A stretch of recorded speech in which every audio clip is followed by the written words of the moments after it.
Because when you push against somebody, even the subtlest model in your head, they should be different than they are, awakens in them at a very unconscious level, pushing back.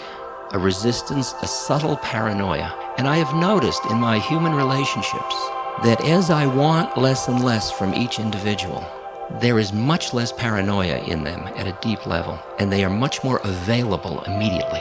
And the interesting thing is, what does it mean to be a safe space for another human being? A safe space means you don't have an agenda. But we have this tendency to have a model because we're trying to justify the way we're living our lives. So to me, that word balance is a really key issue. I mean, there are so many little balances we work with. The balance between the kind of intuitive heart and the thinking mind. Christina was saying, as you get too much thinking, the energy goes up and there's a whole contraction in the system around thinking. And there's a tendency in the spiritual journey to denigrate thinking, to denigrate intellect, to denigrate analytic mind. And I think that we as Westerners, coming out of our history of having the intellect be the highest power that we have, and now as we're shifting the balance, it is important that we don't throw out the baby with the bath. And I think we are inclined to learn how to integrate these two things so that we can honor and delight in the beauty of the intellect without being trapped by it. As they say, the ego or the analytic mind is a beautiful servant and it's a lousy master. And you can sense as you look at the world conditions how the best of intellect, the best of the Henry Kissingers, don't solve our problems ultimately. Because our problems require a different level of wisdom. And we have worshipped knowledge rather than wisdom. And wisdom has in it a very deep compassion. Maharaji said, see everyone as God. The reason I'm saying all this is because you and I spend a huge amount of time in interpersonal relations. And the question I ask you, since you and I aren't going to monasteries to live our lives, since that's one of the things we do so much, wouldn't it be nice to make it a yoga? To make your human relationships your yoga? To make your human relationships the vehicle for becoming free rather than the vehicle to stay entrapped? And what is required is a shift in the way in which one looks at relationships, what they're about, what their function is. We have come out of a psychological morass. Freud and all of the personality people took us down a road. It's hard to appreciate how deep in it we are, how deep in the doo-doo of personality, how real it all is. I mean, you all think you have needs that must be met. You all think you have personality identities that must be honored. And even as I say that, I can feel you get tight, defending your right to have those things. Isn't that true? I can feel it in myself too, you know. I have a right to be angry. Damn right I do. We'll wait, you know, there's no rush. When you finish that trip, we'll still be here. Because awareness isn't in time. It's just here. You want to enjoy your neurosis? Enjoy. Enjoy. Have more. Have another helping. Really climb in. We have gotten so thick in it, and so you're either getting into it through abuse of this or that, or you spend the rest of your life getting out of it, which is all giving it, that plane of reality, so much juice. And you look at your relationships from the point of view of your separateness. How will you fulfill my needs? I'll be who you need me to be if you'll be who I need you to be. Now, that kind of symbiosis, that's all fine if you don't get trapped in it. But if you get trapped in it, it's a nightmare. It's a nightmare rooted in your sense of separateness. It's like feeding the illusion of the separateness, which is the root cause of the pain. So if the game is to be happy, the question is whether fulfilling your needs makes you happy, and whether fulfilling your needs makes you any happier than not fulfilling your needs. It's an interesting one. It does for the moment, there's no doubt about it.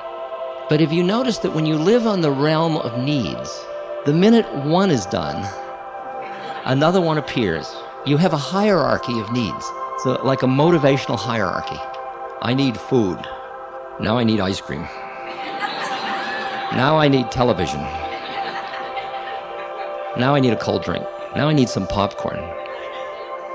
Now I need to go to bed.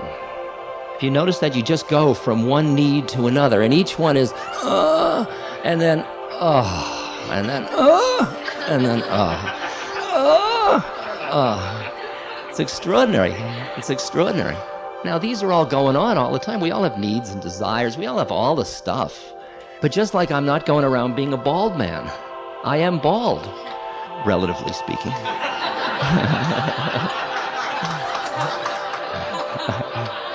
To those of you that don't have eyes to see.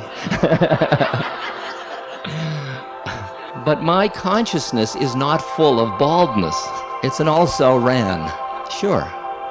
In my hierarchy of desires, if I have the power, yogic powers that Patanjali talks about, I'll create a beautiful head of hair for myself.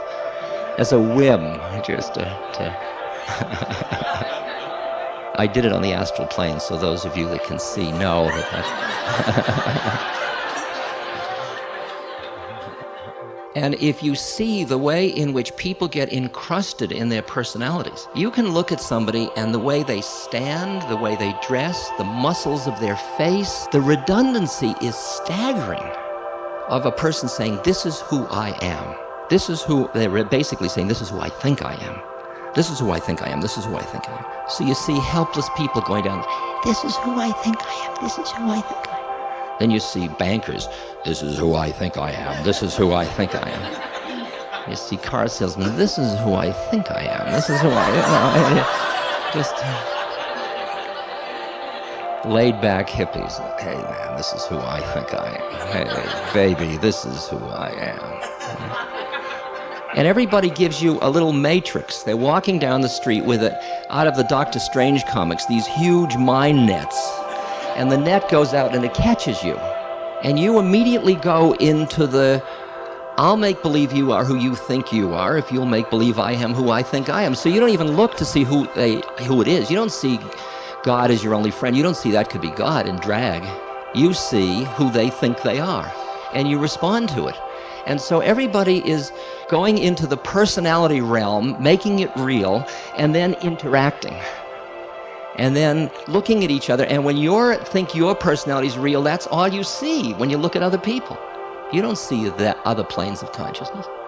I like the image of the man in a rowboat rowing through the fog, and he hits another boat, and he screams at the other boatman, why don't you look where you're going?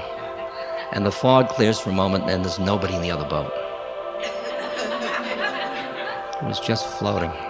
And you're left with, because at that moment, the plane of consciousness shifted. There was nobody there. Well, imagine there isn't anybody anywhere. There's only one of us. There's just awareness. There's nobody. Who do you talk to?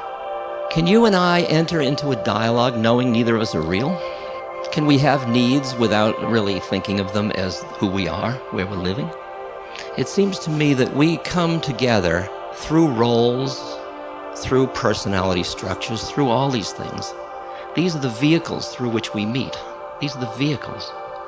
The identification with the vehicle becomes a tremendous trap. And part of the yoga of relationship is to meet through the vehicle of all that stuff, but recognize that through the process of relationship, my relationship with you, let's find our way out of being trapped by that together.